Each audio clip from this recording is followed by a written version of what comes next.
Welcome to the Cult Wines podcast. This is our first ever podcast, and we thought about what we wanted to bring to you, our audience. And really, the purpose of this podcast is an insider's look at the fine wine market. I'm joined today by two of my colleagues at Cult Wines, Joe Alim and Jonathan Stevenson, who have respectively been based in Asia and Hong Kong for Joe's perspective, and for Jonathan in New York, North America. So they're going to bring a really interesting perspective from an Asia and a North American perspective around the fine wine market. So we hope you enjoy. We've got lots to talk about. There's lots been going on in the fine wine market. And yeah, throughout this podcast, we're going to be getting stuck into, what's really been happening and what's really driving the market at the moment. So maybe I'll pass on to my guests today, Joe and Jonathan, to introduce themselves. And as part of the introduction, I do actually have a question for both of you. You've both worked at Cult Wines in the wine industry for probably over 10 years each now, roughly. When you introduce yourself, I just want you to have a think about what's the most memorable trade that you can remember in your career, and maybe just talk a little bit around why it was so memorable. Yeah, I'll go first. So my name's Joe Alim. As Tom says, I've been based in Hong Kong for 8.5 years. Worked at Cult Wines for 13 years. So I think for me, I was trying to think about this. I think the most memorable is some of the Burgundy positions that we picked early doors and got in ahead of everyone else. So some of the up and coming producers, one being Lamy Kayat, which is a white wine producer. They were trading at really low prices, and there was kind of the word in Hong Kong gets around about these new producers, and the guys there, the collectors there, are always trying to seek out the next big name. And I got wind of this. Yeah, it's interesting you say that. So you actually kind of think that particular example was actually driven from market intel in Hong Kong, for example. Yeah. Some people that I know that spend a lot of time, a lot of money on drinking, are really into it, keep their finger on the pulse. Yeah. And Lamy Kayat started to build up a bit of a rep. We managed to get our hands on some. I mean, we're talking like really cheap in the context of other producers. And what was it, like the Chassagne Montrachet? Yeah, it was the Bourgogne. Which again is amazing, right? To think that, I mean, for those that maybe aren't as educated about wine, Bourgogne is the lowest entry level classification. It's effectively Chardonnay grapes from anywhere in Burgundy. That's right. So the fact that you've just named that as one of your most memorable trades, like people would immediately be thinking, you can be saying something like a DRC or a Grand Cru or a classified Bordeaux growth. So that's interesting in itself. Yeah, sure. I mean, you have a lot with these kind of smaller boutique producers where their smaller wines can just get such big attention because they don't have a lot of vineyards to work with, so they put a lot of time and effort into those lower classifications of wines that they produce, and you get the real style of the wine from those cheaper cuvées. But what happened, we managed to get hold of an allocation, and prices just, because it caught on, their low production, prices just accelerated in a really short space of time. And, we're talking, 300, 400, 500% in some cases in less than 18 months. So that's pretty memorable, to be honest with you. And then we've had some what was like the actual initial buy price for Bourgogne? Like, just to make it relevant, because I was actually at an event a couple of days ago, and I was speaking on a panel that had classic car purse and watches. And one of the questions for the audience was around, like, what's the biggest barrier to entry? And both watches and cars was obviously money, right? Because a classic car that's going to make a good return, you're talking about millions, right? Mm-hmm. And I was like, well, actually with wine, like some of the best examples like this, it's kind of accessible to anyone. So just interestingly, do you remember what the entry point was for like the Bourgogne? Yeah, I think it was probably between 50 and 70 pounds a bottle at the time. So yeah, and then prices accelerated. The problem with the good thing about these producers is they're producing such low quantity that as soon as they start to catch on, the prices can really accelerate as these people look to chase around the wines. The downside of that is that we can't get enough stock. But that's part of the game. So some of those sort of under the radar producers are always really satisfying to get, and it's really satisfying when you catch one and they perform really well. And part of obviously what we do is trying to look for those, but trying to stay ahead of the game. Yeah, staying ahead of the game is not enough to go around. It's maybe a good time to bring Jay into the conversation, and just give us your perspective on your best trade, and from being in sort of North America and New York for the past few years, your perspective from sort of what drives the market over there. Yeah, for sure. So I'm Jonathan Stevenson. executive vice president over in America. Just going to the trade first and foremost, I felt like, given what Joe's just sort of discussed there around a Burgundy pick, mine would be Chateau Clinet 2009. I think, just remembering back to that being probably my first vintage, selling on Primeur with Cult Wines, and price point I believe was released at £600 per case, and doubled in price overnight. And this was back when obviously there was more Parkerization. So Robert Parker, if you're not familiar, is this sort of what was the preeminent wine critic of the market. He no longer reviews wine. So even his 100-point scores we were talking about the other day, actually, they've almost gained that sort of legendary status because they're now kind of baked in. They're never going to change. Yeah, exactly. Didn't he have his nose insured for like $10 million? $10 million? Yeah, something like that. Yeah. So you don't you? Exactly.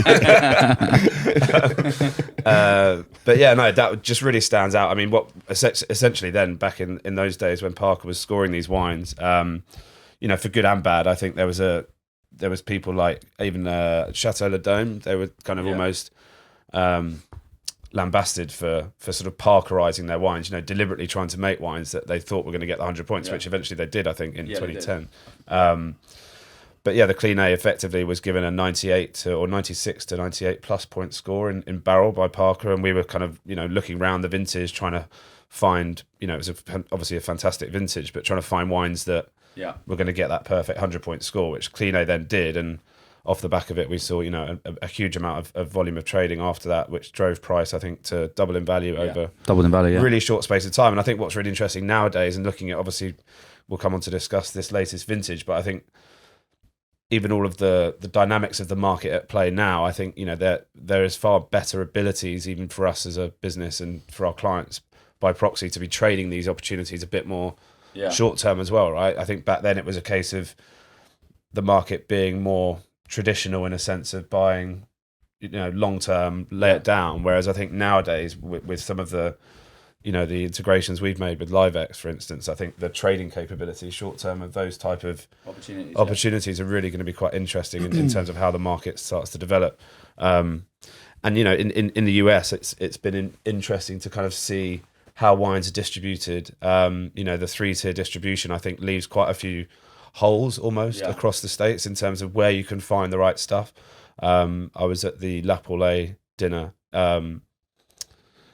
over in Chelsea, a month or so ago, and chatting to quite a few different distributors, retailers around different parts of the States that I didn't quite realise had quite specific. And for those of the people who don't know what Lapo is, maybe you can just give a brief description, because it's a quite ridiculous extravaganza of wine. So maybe just tell everyone a little bit about what Lapo is. One of the one of the better things you can attend as a wine lover.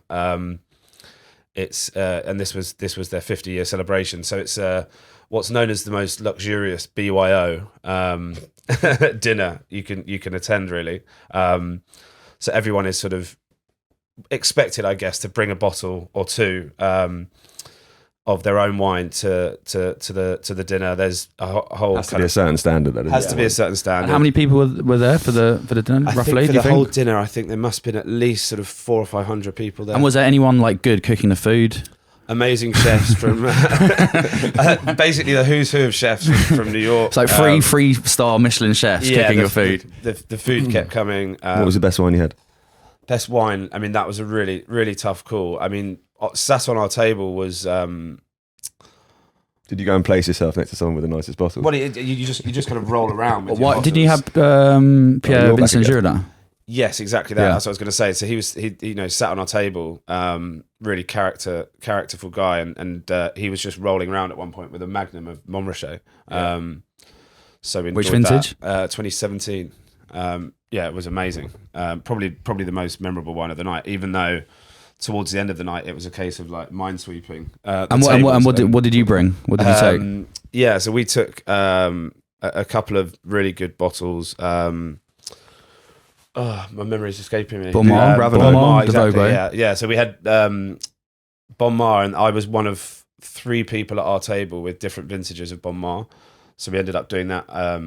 all alongside each other, like a mini vertical, which is you just when would you ever get the chance to do that? And then just sort of chasing that down casually with some Domaine Loire. There was Dujac. I mean, just the amount of wines from a lot of large format stuff as well, which again is such a treat to to enjoy those. Obviously all three of us have worked in the wine industry for a long time now. Obviously, as I mentioned at the beginning, you two spent a lot more time in other markets outside of obviously kind of the UK and Europe, where Cult Wine started, and obviously where I spent most of my time.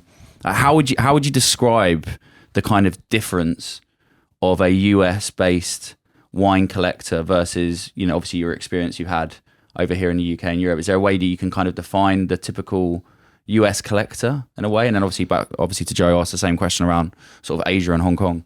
Yeah, I think it's a weird, it's a strange transition regardless of just the wine business, because they ultimately speak the same language, but it's actually very different in quite a lot of ways. And the same I think is true of the wine market there. I think there's a lot of further education that we want to try and employ there with how the market is perceived, the notions around storing wines, the nascency almost of having wines stored in bond in the UK. Some of the bigger collectors are obviously familiar and do buy with and have bought directly through European supply and have that storage function in the UK. Sorry, but I think for me the big next step for that market is to really see the benefits of having wine stored in the UK, particularly surrounding tariffs. Obviously, top of conversation in most things at the moment. But I think with regards to wine, it actually should open up that thinking. Okay, well, if I actually have this auxiliary storage for my wine and only have the wines that I want to drink and want to show off in my house, making up maybe 10% of what my actual total holdings are. Yeah, the essence of having wine stored in the UK is I think you mentioned it earlier, like the free tier system, and I think it's just made the US market so fragmented. And I've found, especially when you go to sort of Florida or maybe some of these other states outside of the usual sort of hotbeds for wine activity. Let's say the top three is going to be kind of like LA, New York, Chicago, probably the most well established, well known. But actually, when you go start places outside of that, whether it's like Arizona, for example, or like Texas, or where there's big, but like everyone's hyper localized. I find in the US, because obviously the free tier system forces them into that. You have this real hyper localization of. They buy all their wines from this like local independent wine shop that's in Texas, which kind of makes sense. But also at the same time, it kind of disconnects them from actually the world global market and what could be accessible to them. Yeah, exactly. And you see that very much where their view and vision and patterns of buying, patterns of favouring certain wines is kind of really heavily guided by what they can access, because otherwise they don't know what they can't access. So I think that's a big one for us in terms of our expansions over there. I think, now that we're able to bring our US D2C price list weekly, when people take a close look at that, you can see how competitive we are on price, even factoring this 10% tariff, which is currently in existence. It still makes a hell of a lot of sense. And it's not just the price, it's the access of some of these wines where, if you go into those other states beyond New York, incredibly hard to find these wines in local shops. So. And I'd say access is probably not an issue in Hong Kong for wine. I mean, how would you describe the wine scene in Hong Kong? I think Hong Kong is the best place, one of the best places in the world to drink wine. Yeah, I agree. You have the most selection. It's the cheapest. Because Hong Kong's very expensive from a rent perspective. So if you go into a wine shop there, you're paying for the wine alongside the rent. But there's no duty and import. There's no taxes or duty. So if you buy from the UK or Europe and ship the wine over, you drink wines in Hong Kong for cheaper prices than you would in the UK. Yeah, and just the level of knowledge is exceptional. It's there's a few. Hong Kong in particular, it obviously has a long history as a British colony. A lot of people have been wine collectors there for decades. Yeah. Really strong knowledge, really deep knowledge, have bought from UK merchants for a long time. And then you have the layer on top where China became really interested in wine about around 2008. 2009 when they abolished the taxes, right? Yeah, it's funny because the person who was in charge of that legislation just happened to be one of the largest wine collectors in the world. So he thought, how do I've got a £50 million collection, and how am I going to help myself out here with my What investment? was his official role? He was Prime Minister? No, he wasn't. What's He the wasn't. title? The chief executive is the right, because it's obviously yeah, because it's a company. It's very business focused. And no, he was Henry Tang. Is that right? Henry Is that Tang, right? yeah. Henry Tang. So he has his own warehouse full of wines, and he abolished import duty. Smart, because he wanted to give China access to his own collection.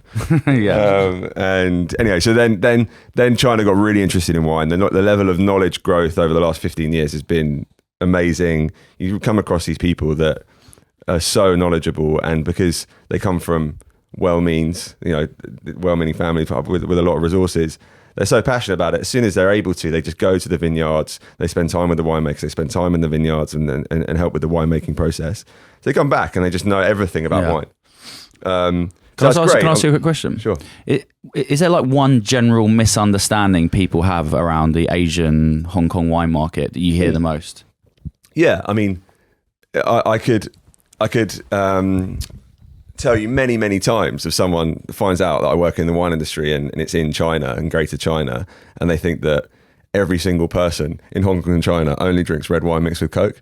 And like, do they actually do that? No, I've never seen it. I've actually never seen it. There was a documentary a long time ago, and I think there was someone putting Coke in the wine, and then I reckon it happened once, and that story's now been like used by so many people. I know. But this couldn't be further from the case. Because of what the education. I've tried it. I mean, maybe it's quite nice. Yeah, actually, the Spanish are well known for it, right? Yeah. Maybe that's what we should have done today. We should have tried it. Go and get the Cokes. But it's a misunderstanding one, because obviously it's a trope and a generalization that goes around. But actually, from your perspective, some of the most experienced, knowledgeable, no, unquestionably, some of the most experienced, the most knowledgeable. The most important collectors around the world are based across Asia, with the highest concentration of those in Hong Kong and in Hong Kong and China. It's interesting because I don't know how you guys find it, but I think people get addicted to Burgundy in particular. Yeah. Because like, you have a glass of Burgundy and like it's like when it's amazing, you have this magical experience where you can't really describe what the wine smells or tastes like. You just know it's amazing. You know, it's that distinctive Burgundy essence, and then you can't remember what that experience was like. And then it's like chasing the dragon. They just chase it, they just chase it. And there's a real sort of sizable crew of Burgundy drinks in particular across Hong Kong. But the other thing I think is about Burgundy, and I think the other reason why collectors always end up gravitating towards it, is because the kind of how deep you can go in Burgundy is like.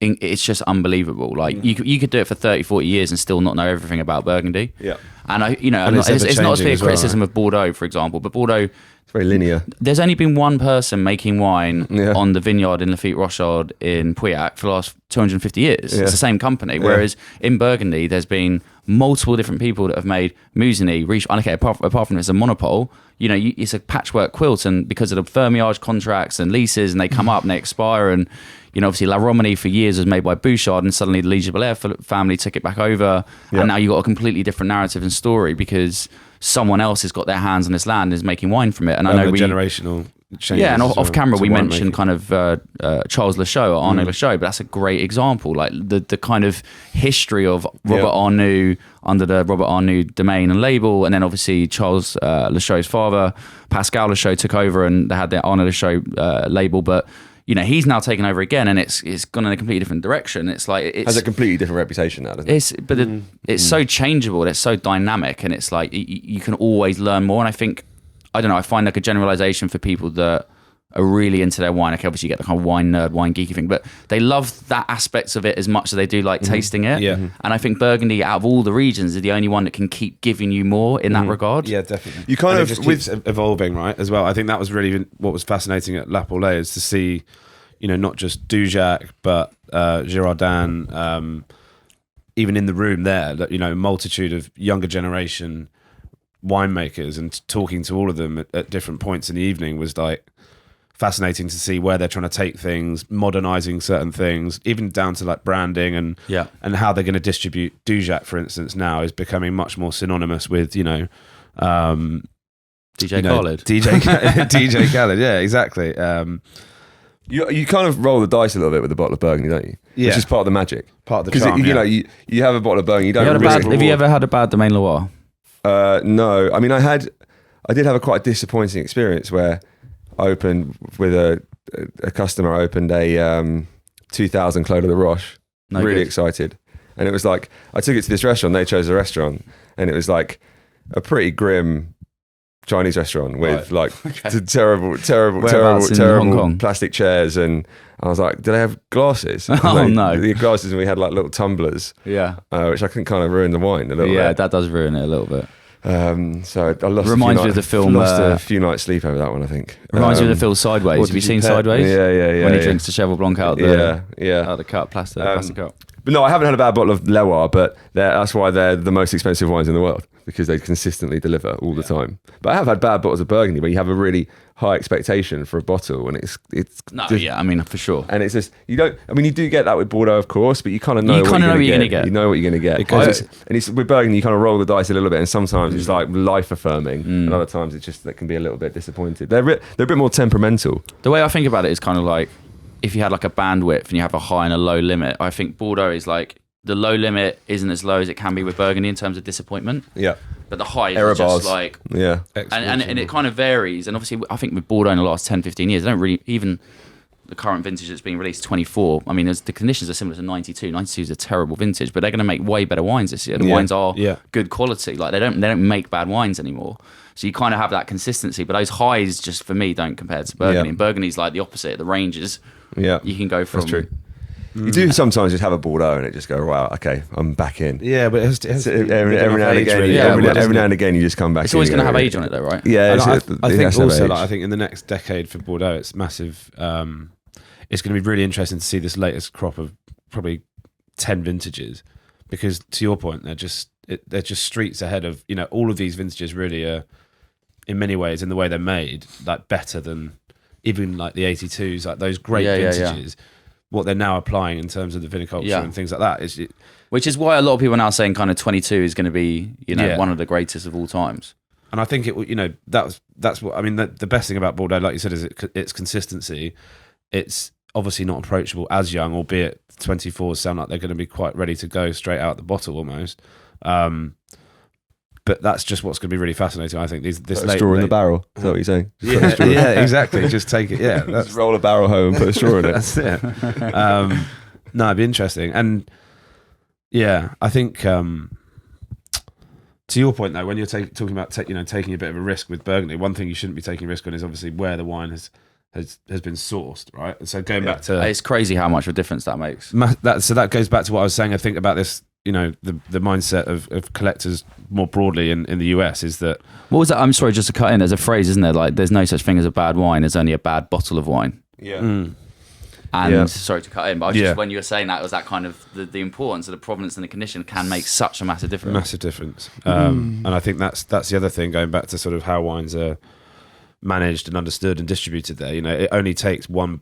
because these Burgundies are in such rare supply... It only takes one or two bad cases that have been shipped over to, a wine store on the West Coast, for instance, and been sat on the shelf there for a number of months, years, and then for people to enjoy that as their only experience of that label, have a bad experience because the provenance wasn't there. Yeah. And all of a sudden they're probably turned off that producer, that vintage, maybe even that region. So, just particularly for Burgundy, as you're saying, there is that kind of risk-reward factor anyway, let alone...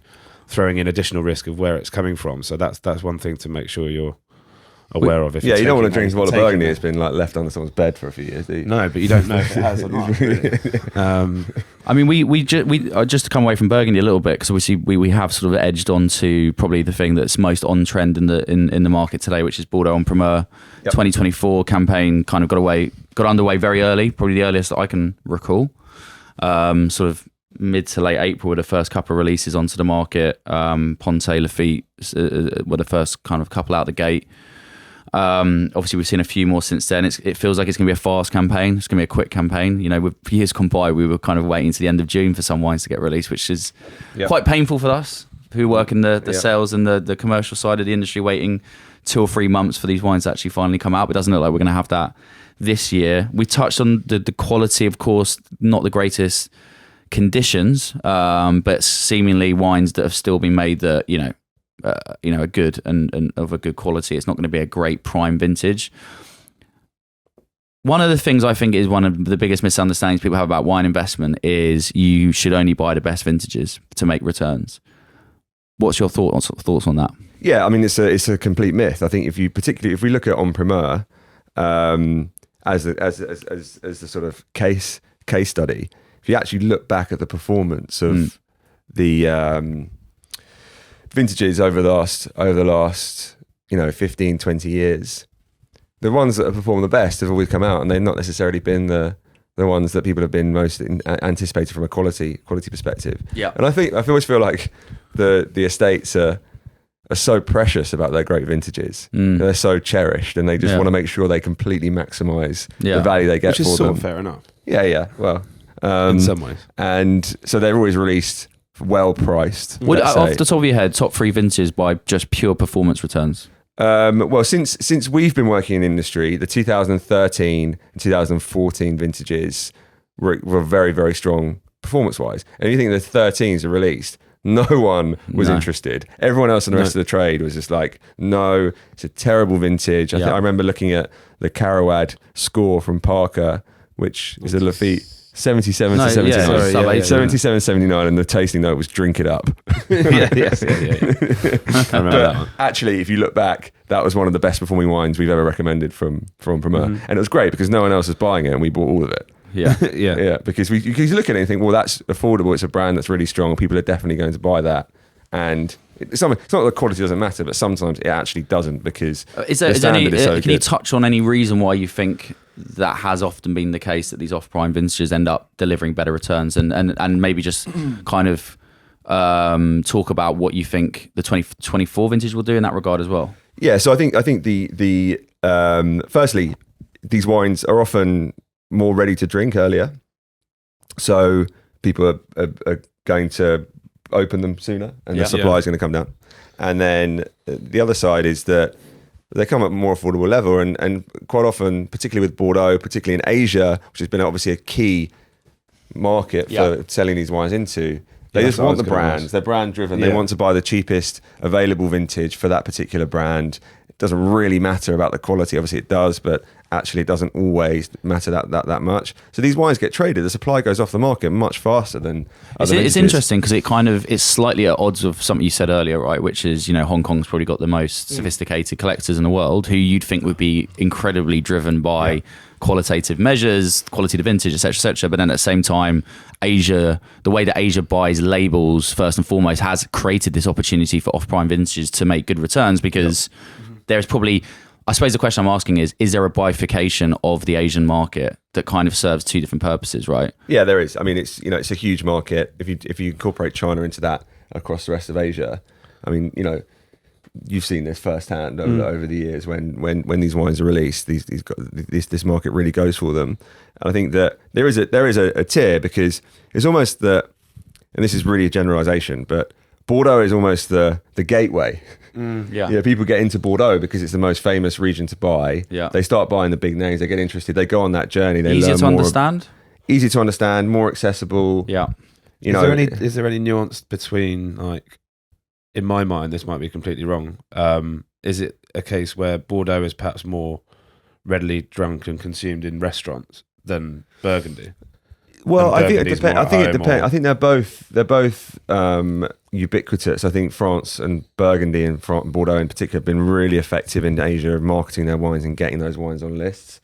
But I think it's almost like you get interested in Bordeaux. A lot of people come to wine drinking Bordeaux. They have that first experience, that sort of light bulb moment where they go, oh, actually, I like wine. Then they get into Bordeaux, they go on that journey, and they discover that, oh, what's this? It's Burgundy, there's Italian wines. They go on that journey. But it's almost, and Bordeaux is still the most famous. It's still they still produce the most. And in China, in particular, I think that Bordeaux is still king. Burgundy is getting a lot more popular amongst those aficionados, the more experienced collectors, the more experienced consumers. But I think that Bordeaux is still the kind of bedrock of the wines that people drink. And to your point around drinking in restaurants, I think people just like to have a bottle of something branded on the table. If it's Lafite, Becherel, their guests understand that it's a good wine. They understand that they spent a bit of money on them for their dinner. They're comfortable with it. Everyone knows where they're positioned. the myth of drinking wine with Coca-Cola. Yeah. Is that the case? Is it true that when someone has a really really good bottle, they'll leave the bottle on the table as a showpiece? Well, probably. I think. Sorry, I just need to wet my whistle.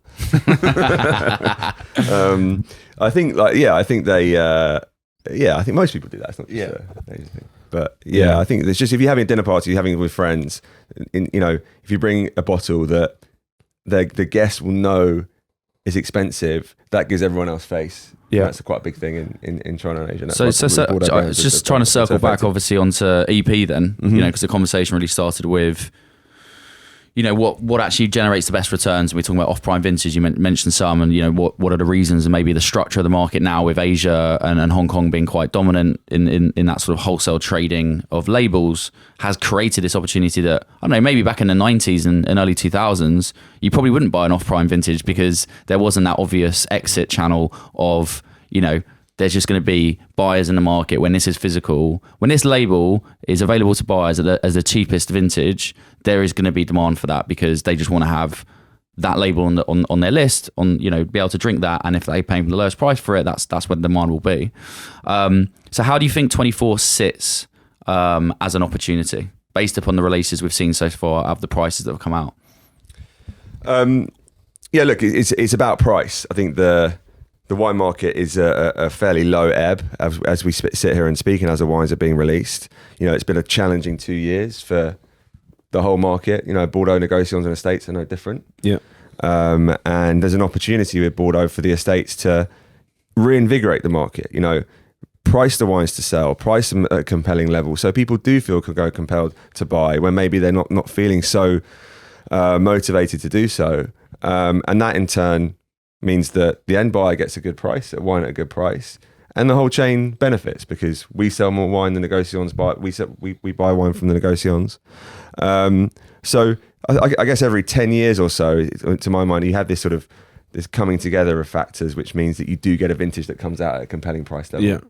And so I think that 24, it's a good vintage. It's almost irrelevant, the quality. The wines are good enough. There's no bad wines made in Bordeaux anymore. It's about price. And now, it's almost a relief, really, to not have the pressure of a great vintage. Yeah, that always just is just almost a reason or excuse to price high. Yeah, exactly.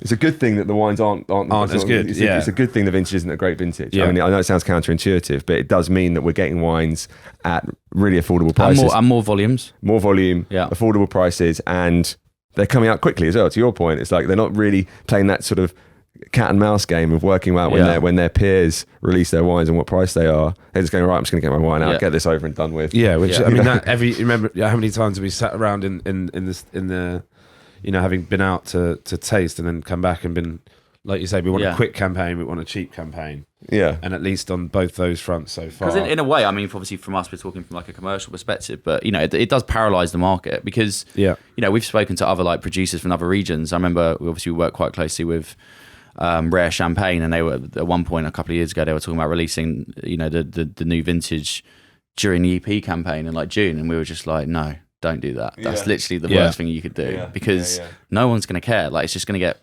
forgotten about because everyone is focused on Bordeaux, and until all the Bordeaux wines are out, that's what everyone is waiting for. That's what everyone's working on. But yeah, as you said, this year it's been a lot quicker, right? So I mean, what's the reaction been from your perspective? What's your professional take on where prices are? Do you think they've come down enough? Do they look attractive? The slight issue that Bordeaux has is that a lot of their wines, the vintages that are on the market, have come down in value over the last 2 years. So, I think the will is there from the estates to reduce prices, and we've seen prices come down really mostly for the larger estates by between 25 and 30%, which is kind of where we thought it needed to be. It needed 30%. To be. Yeah, but let's still two sides. It's almost like so far it was a bit of an alarming start, wasn't it, with Ponte Kenne? Yeah.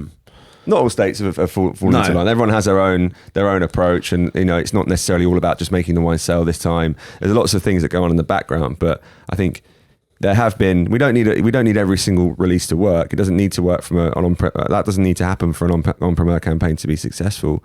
You just need a handful of estates that really work, that provide that proper incentive to buy, a proper traditional on-premier purchase, which is you're buying an unfinished wine, you're providing liquidity to the estate essentially, because it's a capital-intensive process to make the wine, but they can't sell it for 2 years. And in return, you get a good price. I think that is true. But I actually read a really interesting post from James Miles at LiveX this morning, and he was actually just talking about the economics of the problem that some of the classified groves have now, which is, we all know because of the boom in the wine market, really over a 10-year period, let's say from 2009 to kind of the end of the pandemic. A lot of people spent a lot more money, they've invested. So most classified groves, they're probably employing 50, 60, 70 people. What's their wage bill going to be just for the operating of the estate? Now we know it's a lot of capital investment in terms of they're not paying for the land and all that, the winemaking facilities, although they have spent a lot of money on that now. They have. And they're probably servicing loans which have now got higher interest rates. True. Up at 4 or 5%. But if you just look at the operating expenses for a winery, especially a classified grove, and you're saying they've got to have at least 50, 60, 70 people on payroll, and they're making 200,000 bottles, it's very easy to see how the minimum cost price for their wine is going to be 25, 30 euros. Just minimum. That's the minimum cost price. Without any other additional costs on top of that, marketing, distribution costs, and other sort of one-off items. So then you think to yourself, well, okay, for the Lafittes and the Moutons and the First Groves, they've got a lot more margin to play with, so they can come out at much more attractive prices, which we've seen, right? So far, I think Cheval Blanc came out at the lowest price since 2004, but they can afford to do that because they're still coming out at 240. Yeah, they've got the room to play with. Let's say you're Branet du Cru. Yeah, you got less in room. Saint-Julien. Yeah, classified growth. Their cost price for manufacturing is going to be a minimum of 25, 30 euros a bottle. Yeah. So if we look at Branet du Cru and go, well, actually, I can buy the 2017 for £400 a case, which is 35, 40 pounds a bottle. I expect the 24 to be cheaper than that because otherwise, what's my incentive? They're going to have to price their wine at a level where arguably they might not be making any money. And that's assuming that all 200,000 bottles of the Grand Van, which we know is also not the case because some of it's going to go into the second wine, which is even cheaper. And that's also assuming they sell all the wine, which they don't. Yeah. So in a weird way, the economics have now got to a point because of inflation, because of interest rates, because of an increase in cost of labour, which we know is obviously being a big factor because of the inflation that everyone's been dealing with. I actually think that some of these estates are in a bit between a rock and a hard place because they haven't really got much choice. And also, if you look at Monroe's, for example, right, they reduced their price by 36% in comparison to last year. Yeah. And it doesn't really work from a relative value perspective. Because the 06, the 08, the 07. 21 has come down in price by so much that you look at that wine now, and I don't think it's quite as good as a 24, but it's £400 for a 6 bottle. And that's unbelievable value. It's just so really. You look at that and think, well, and they're probably looking at that thinking, well, we're falling into line here. We're reducing our costs significantly, and we still probably won't sell out our wine. Yeah, and it's a well-established second growth, right? It's like you look at that as a like buy. Tom said, if you look all the way drinking. down to like the QPR end of things, from an investment standpoint, obviously, which is what we look at as well, you have to factor then on the buying side, the overhead of storage per annum eats significantly into this type of return that we're trying to find. So I think, to your point, there is probably a bit of a standoff now at that end of the Bordeaux market. There's some unbelievable value to be had in back vintages of some of these lesser growths, and I think it's the thing there's that a no lot one, of cheap wine in Bordeaux. But this is the thing that no one really talks about because everyone goes, "Oh, Bordeaux's expensive," and the FT came out that article. I didn't think it was the greatest article. I think it was kind of misleading. But it kind of leads with, Angelis came out at this price, Lafitte comes at, yes. But as I mentioned, Branet du Cru, these wines at that sort of end of the spectrum, Berliquet, Beauchevroux-Bacot, Pavie McCann, Talbot. Talbot, these wines, you go to California and you get, how much are you going to be paying Cellar d'Or for a Cabernet Sauvignon of any sort of respect or any sort of high, any sort of 90 point and above place? I think you're spending a minimum of $100 probably. Yeah, and I think people do that just almost blindly, just by virtue of the fact it's, whereas in Bordeaux, 30, 40 euros goes a long way. I think it goes a long way in terms of quality, also the prestige. Back vintage stuff as well, when you can get, you can get stuff that has got some serious age to it and it's, you're really not paying that much more. But probably, I think one of the best value picks today in Bordeaux, Chateau Canon 2017. Yeah, it's a gift. It's insane. I mean, across a few vintages. Was like £300 a six pack or something? 260. So yeah, it's £260 for a six pack of Premier Grand Cru Classe A, recently Amazing upgraded wine as well. 2017, drinking well now. I mean, great wine. Really, It's really, a very, brilliant very wine. good. Very good. One of the best winemakers in Bordeaux, Nicolas Aldebar. Yeah, I mean, this is the thing that no one talks about. Like, in the grand scheme of things, yes, the highlight wines, some ones we've got here, Lafite and Mouton, they'll take the headlines and, should any wine be worth €300? Okay, that's a different question. But I think actually today in the wine market, I think some of the best value wines in the world are from Bordeaux. Genuinely do. Yeah, agree. Yeah. Agree with that. So, I mean, back to your question around, is it an opportunity with En Primeur? I think, yes. I think, it is a market opportunity, if you like, because, I think for someone looking to find value, looking to buy wines that will be trading at higher price in the future, I think we can confidently, all of us, hang our hat on some of the releases that have come out so far and think that wine is going to be more expensive in the future. Yeah. £1,700 for a six pack of Lafite. I mean, I think any Lafite that starts with a 1 for a 6 is something that you should buy. Yeah. Well, sub 300. I mean, any per bottle price of starting with a 2 as well. Looks exactly. And not even if you think there's better wines out there value wise from a drinking perspective, which there are, because sure. Lafite is a brand and you have to count into it. But if you're just looking for a purchase that is going to perform well, then look, it makes sense. And there's been a few releases like that. I had an interesting chat yesterday with someone that was based in Florida and was talking about how he's now reaching the age where, he was saying, this could well be one of the last vintages I can buy to kind of enjoy. And I was just discussing with him about the dynamics of what I think, well, the two things. One that I think it's around 20% reduction in yields from last year. Right, yeah. Which meant obviously a bit more hyper-focused efforts from the winemakers in their Grand Van, making sure that they were super selective given the challenging conditions. And I think what I just said to him is exactly what Joe mentioned there, which is looking at this particular vintage, what excites me and what we were discussing is that short-term element, bringing in that secondary market trading capability as soon as, bottling and maybe a few months worth of, physical engagement in the secondary market, you can really start to think about trading this out and not necessarily even having to approach this as a drinking vintage. It's a vehicle, we feel, that with the right wines, Lafite, Cheval Blanc made a really good effort as well for price. I think there's definitely going to be enough wines to go on that. And it will be interesting to see what they're like, right, as well. When critics release tasting notes that are, a lot of them are like as soon as bottled, right? So it'd be just really interesting to be able to approach, because young Bordeaux is not really ever been a thing vintages before. like that as well. Yeah. It's good for the market to have It's good vintages for like Bordeaux this. needs that. Drinking, It's almost like Bordeaux having, what you mentioned earlier about Burgundy and how it's constantly having this kind of freshness, young vibrancy coming through the winemakers, generational stuff. I think this is a great vintage to see what Bordeaux is all about in a vintage that's not celebrated as one of the best ever. It is drinking really young. The alcohol levels are lower, much lower than typical. One of the things you touched on there was that conversation you had with someone who was talking about sort of generational, collector, older, and I think it'd be interesting just to touch on sort of kind of like the wine market today. I'd say the generalization, what you read about a lot in the media and the press is, young people aren't drinking wine anymore, especially obviously more towards Gen Z. When these older collectors are now exiting the market, who's there coming in behind to kind of support it. And I think along that point, we mentioned as well stuff like around sort of kind of Dujac becoming famous because of DJ Khaled. We saw David Beckham celebrating his 50th birthday last week, enjoying Petrus. And it seems to be a lot of kind of, I think it's just an interesting topic to talk about, which is kind of where do you individually see the state of the wine market when it comes to that next generation? Like, is there a next generation coming along? What is the average age of the people that you're talking to or seeing collect these wines? And are you positive about the future of wine collectors and the age of wine collectors going forward, or do you share the same sort of concerns that we read a lot about in the press? Yeah, I mean, it comes up, almost every conversation. I think people, are very acutely aware of that, dynamic.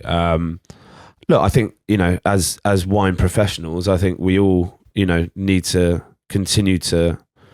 It won't just happen for itself. I think there is this, and it goes all the way back to the very people making the wines like we're talking about now. I think Bordeaux need to step up as a region a bit and provide this kind of vibrancy to their market. I think the wine market certainly needs to be brought onto and impressed upon younger generations, maybe more than it has been in the last decade. I think, certainly that's obviously our job as well to do that. And I think, look at how we're, navigating our own new platforms, CultX, for instance. I think all of those things and the way that wine is going to start to be traded more frequently and almost more reflective of how people would trade other investments, other sort of new markets. I think that's what's going to take things forward. That's what's going to capture the younger interest.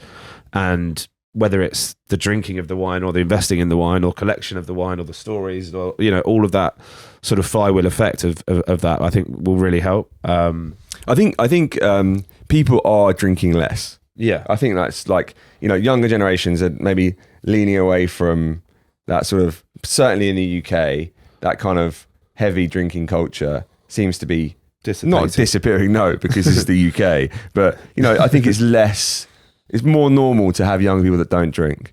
But that doesn't mean that people won't drink wine. I think wine is almost a separate topic. So I think that fine wine within the wine category. This is it. So I think almost fine wine is separate from the rest of the alcohol category in wine. Yeah, and so I think wine consumption is it's an experience more than anything else. Exactly. Right? So, and we know that younger people are spending more money on experiences, for example, rather than material things. So I think that it's a nuanced discussion because I think that people are drinking less. But at the same time, there's lots of reports around younger people being very into collecting things. Yeah.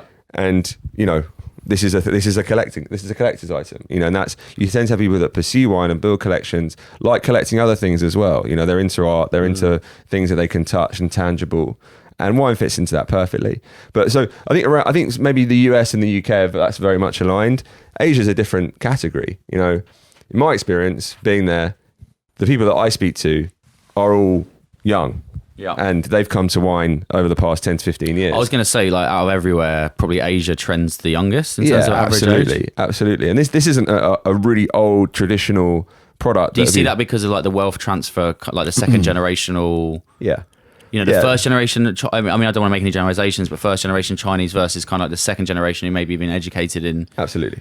That's kind of like the concentration of collectors. Absolutely. Yeah. And look, I don't think those people are going anywhere. They've chosen to be into wine, and they're not going to give that up. And I think you do see a trend of younger people. I'm trying to think why is that specific to that market? But I think you made a really good point around the marketing efforts of the estates themselves, because it is quite fusty, right? Generally. Yeah. I mean, I'm not saying you want to start, marketing it with like a really young vibe, but they could probably make some more efforts to try and speak to that generation and try and let them know about wine and how wonderful it can be if you get into it. Yeah. I think there's more work that needs to be done, but I think it is quite a lazy commentary actually to think, oh, people are drinking less, because that's essentially where it comes from. People are drinking less. That means people aren't going to buy wine. I don't want to buy wine. Well, actually, it's a lot more nuanced than that. And as you say, fine wine is a slightly separate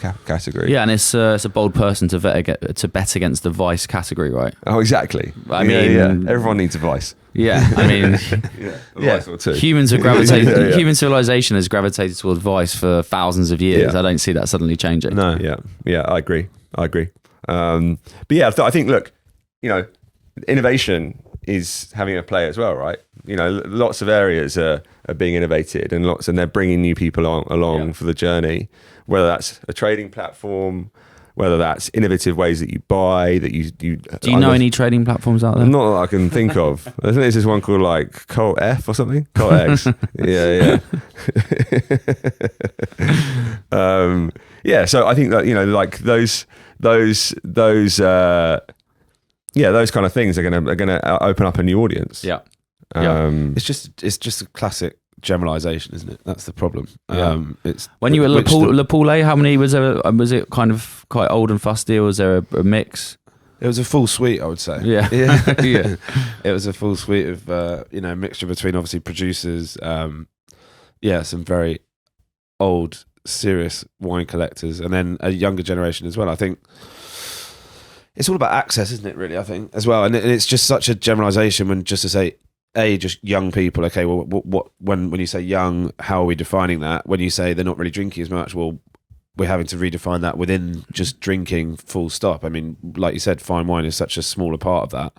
I always think to myself as well, like you need a certain level of obviously disposable income to buy these wines, and quite often when you're kind of in your early 20s starting your career, you're not going to have the disposable income to buy these wines. So actually there's always like a correlation to age anyway, just because of the need to have a certain level of income to be able to buy wines. And then when you get a bit older and you start having more dinner parties, for instance, then you're more likely to want to have nicer wine at dinner parties. That doesn't happen at the younger age. I think there's a cohort of buyers that, you know, people don't often talk about. And I'm not saying it's institutional buyers, but, you know, so if you want to build a large wine collection, you know, you have to kind of be interested in wine. And if you're a family office, you want to spend, you know, probably £5 to £10 million or whatever on building a really substantial wine collection. We're talking the biggest collectors. Yeah. You kind of have to know about the market. You have to know about the inefficiencies that the market has. But if you're a family office that likes the credentials of having a wine portfolio, but have kind of steered away from it because the pricing, you weren't sure on the accuracy of the pricing, the liquidity may not be at the requisite level that fits in with the rest of your investment products that you focus on. But as the market develops and technology has a influence and helps people trade wine faster, accuracy of the data improves, then you're thinking of these larger investors that really can make a sizable difference to the overall revenue of the market each year.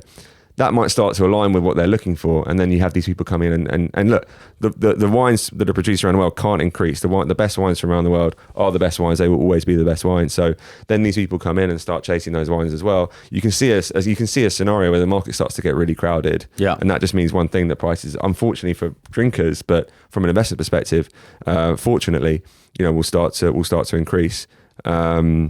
So yeah, I think it's the picture for the wine market moving forward is really complex and nuanced, and it's not just about, you know, people aren't drinking anymore, so wine's not going to. There's one more topic I wanted to touch on, which I think is, you know, massively a hot topic at the moment, which is obviously around tariffs. What impact have we seen the tariff situation have on the wine market so far? You know, since they've been announced, kind of March and April. Yeah, I mean, obviously the initial. Obviously, you're based in US, so this is very much. Yeah. The first fear, obviously, after 200%, Mr. Orange's first tweet, 200%.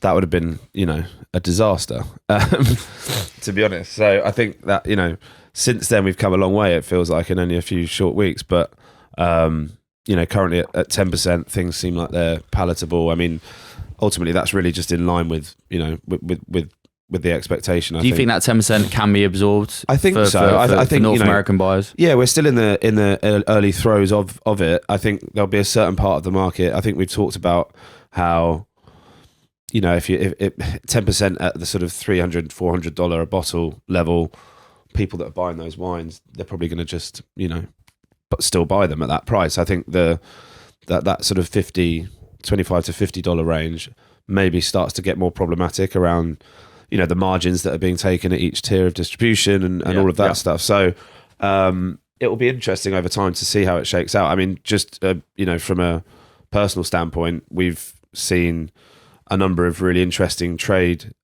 transactions with the tariff applied. They just paid it. Paid it. How does it work? They just pay it when the wines arrive. Well, effectively, yeah. I mean, they pay it with their right on that last leg of the transfer. Yeah, 10% applied to the value of the wine. So, but yeah, seemingly didn't stop those transactions. They didn't send the boats back. No, thankfully not. There's just a side topic that when the tariffs are first being put and that people had orders on the water. There's like huge. Well, the ships just they had to put an there's article out. queues of ships. They put an announcement out. The Chinese government had to put an announcement out telling people not to dump their cargo in the sea. Really? Yeah. People were just like, it's not worth it. The tariffs too much. Just throw it overboard. No way. Really? Yeah. Dreadful. Yeah. Wow. Yeah. But then, yeah, I mean, it's just, you know, in our world, the tariffs are the wine tariffs, but obviously the tariffs in So there's loads of bottles of Lafite in the sea. Yeah, I know. Yeah. the fish having a great time. Young people aren't drinking anymore, but the fish are. Like fish, as they should. But yeah, it's not just the tariffs on wine, obviously, because the tariffs, bigger picture, obviously, are affecting. I feel that everyone's probably felt that last few weeks. Yeah. A bit of a freeze, a bit of a paralysation of what to do, when to do it. Working things out. I think that for me that's been the biggest frustration, because I think obviously you mentioned it before, 23, 24, not great years in terms of sort of market downturn we've been through. Kind of felt like we had a bit of positivity to start off the year. It's not necessarily a V-shaped recovery, but certainly felt like things were picking up again. Especially in Asia, trade seemed to be picking up again where it hadn't really been active at all. Chinese New Year obviously went through pretty positively as a sales, and so. The biggest thing that you mentioned is, it's just kind of taking the air out of the balloon, and I think from March and April, it's just a lot of everyone just sitting on their hands saying, well, I'd rather just not make a decision because I just don't know. And I think that uncertainty is the biggest killer. Yep. The uncertainty is the biggest killer. And to a certain point, it's like, if it's going to be 10%, which is what happened last time Trump was in power, it's not like we haven't been through this before. That's right, it was 20% last time, wasn't it? And okay, that could still come in July if they don't agree to deal with the EU.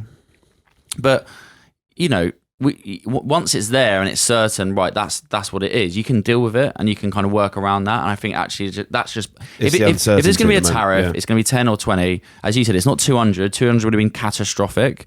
The US is the biggest export market in the world for champagne, 700 million euros. Who's replacing that demand? And if champagne costs 200% more, there's going to be no demand. Like, it would have been catastrophic for certain categories. Yeah. Bordeaux, it's the biggest export market. Of course, it's a massive player in the global market for wine. So, as you said, it's kind of weird, I think, for us within wine, because I think for every other category, kind of like tariffs are coming in, and obviously it had a big impact on costs and margins. But in a way, we were kind of relieved to be like, well, at least it's not 200%. Yeah, we can just be thrown in with everything else, not singled out. Yeah, exactly. So, yeah, it really has taken a bit of momentum away, but maybe, we'll start seeing that pick up once we get a bit more certainty. I mean, have you seen much of an impact in Asia? Obviously, we know the US dollar fluctuations have probably had a bit of an impact. I know that's kind of turned around a little bit in recent weeks, but has that been the main? Currency is always something that obviously investors and buyers take very close note of. So USD weakening the most it's ever weakened, I think, to start for the first quarter of the year. Difficult because the market is essentially dominated in GBP and Euro. But I think it's more of the uncertainty. I think the trade tensions between China and the US are damaging because, again, like you were saying, it's uncertainty. Yeah, investors just don't like uncertainty, so sort of sitting on their hands waiting to see how things play out. But that means that liquidity dries up in the market. It's been the same across Asia. So I think that now there's clarification there. There's obviously progress being made on the trade deal. This is all positive for the wine market, I think. And I think it's the same in Asia. And obviously the Chinese economy is incredibly important for the wine market. How much of this how much of an impact has this had on the Chinese economy? Yeah, I think its ability to kind of absolutely recover. Yeah, I think the Chinese market from a wine perspective has been difficult and been slightly odd for the last 5 years because throughout the pandemic, even though the economy was doing well, couldn't anyone get any wine in. Right. It was sort of shut down, so that China weren't necessarily at full capacity then either. And then the economy slowed down since then, and people have bought less wine, and that's been really damaging for the market. There's no question about that, particularly for Bordeaux and the upper end of the Burgundy market. Yeah. So, look, the wine market needs China back because it's just a huge liquidity pool. It's where a lot of these wines are consumed, and people buy wine when they're feeling flush. And I think that being squeezed elsewhere, whether it's their property portfolio or... Do you think that people in China are losing interest in fine wine? No. I have a very high conviction of that. They are absolutely not. Yeah. I think it's just a case of belt tightening. I think that it's not really a period where, I think if you're a wealthy person in China, there's been a clampdown on outward spending, and obviously that was started with when Jack Ma sort of made those comments at the meeting with the central bank. His assets were frozen, and there's been a lot of capital flight outside of China. And, I think these guys have taken a bit more of a lower profile because they know that what can happen. And I think that's impacted the wine market. Yeah. I think that does seem to be loosening and sort of freeing up a little bit. And the economy seems to be starting to turn a corner. I think that if there's a bit of clarification and an agreement made with the US, then that's just going to be really positive, because then people know where they are, know where they stand, and the economy can start It's getting back to a close, growth. right? Well, Sounds that's what they say. Yeah, the negotiations seem to be going quite well. Fingers crossed. Yeah. Yeah. Okay. Well, look, let's wrap this up just with a few comments on the wine that we were drinking today, which people have been able to see. Yeah. What were your impressions of the wine? Neither of you tried this before. This is the first time I've tried this. What do you think? First time I've had it. Yeah, I think it's wonderful. It's with New World Pinot. Yeah, maybe we should explain. This is a Pinot Noir from Australia. It's a young winemaker called Joshua Cooper. This is the Doug's Vineyard 2022 vintage. What were your Delicious. Yeah. Juicy, fresh. Yeah, I think for a New World Pinot, it did have some of those kind of Burgundian characteristics to it. At the back It end wasn't. of It wasn't just like a really fruity light Pinot, which look I love. Yeah. Obviously, but the some of the producers across Australia in particular, some of them do manage. They do manage to capture some of that old world style. But yeah, I was really impressed. Is it like is he taking like a natural style? Yeah. So like low intervention style, which I think you kind of comes that's across. where, yeah, definitely. But I think that, obviously the sometimes the typical issue that some of these producers find in places like Australia because of the warm climate is, sometimes they become too ripe, too high alcohol. But this feels like it's been handled in a really nice way. It's not overpowering. I think in terms of the alcohol level, I'm not sure. He knows what he's doing. Yeah, 13% alcohol. Yeah, which is, I wouldn't be surprised if he spent quite a lot of time in Burgundy. But I think when you get to this kind of style, you get all the best bits of an Australian wine because of the ripeness, and you kind of that comes through in kind of the softness of the fruit. But then actually in the low intervention style that it's been made with a higher acidity, you kind of still get a little bit of that freshness and that balance. So I think is where you kind of like get notes or ideas or suggestions of a What's Burgundy. the price point? I think it's about £50 per bottle. Yeah, I'd say Not if you see that, Yeah, not bad, right? see that on a shelf, definitely grab one. Yeah, Nice time of year for it as well. Yeah, very nice. Impressed. absolutely. Okay, so I think we'll call that a wrap. Thanks very much for joining me today, Joe. Thanks very much, Jonathan. Hope you enjoyed Tom. yourself. Thank you. Hope everyone enjoyed themselves at home. And also, thank you very much to our tireless marketing support, Alexa, who has been doing an incredible job behind the scenes, helping us Thanks, produce Alexa. and make this podcast. We saved you a glass. Yeah, we saved you a small glass. So Thanks, hope you enjoy Alexa. that. Enjoy. If you want to find out more about the Cult Wines podcast, then we will be producing a series of these. So make sure you keep an eye on our socials to learn about when the next episodes will be coming up. And yeah, we hope you enjoyed the show. I'm sure we enjoyed ourselves. So yeah, hopefully we'll see you again Good soon. chat. Thanks very much. Thanks, guys.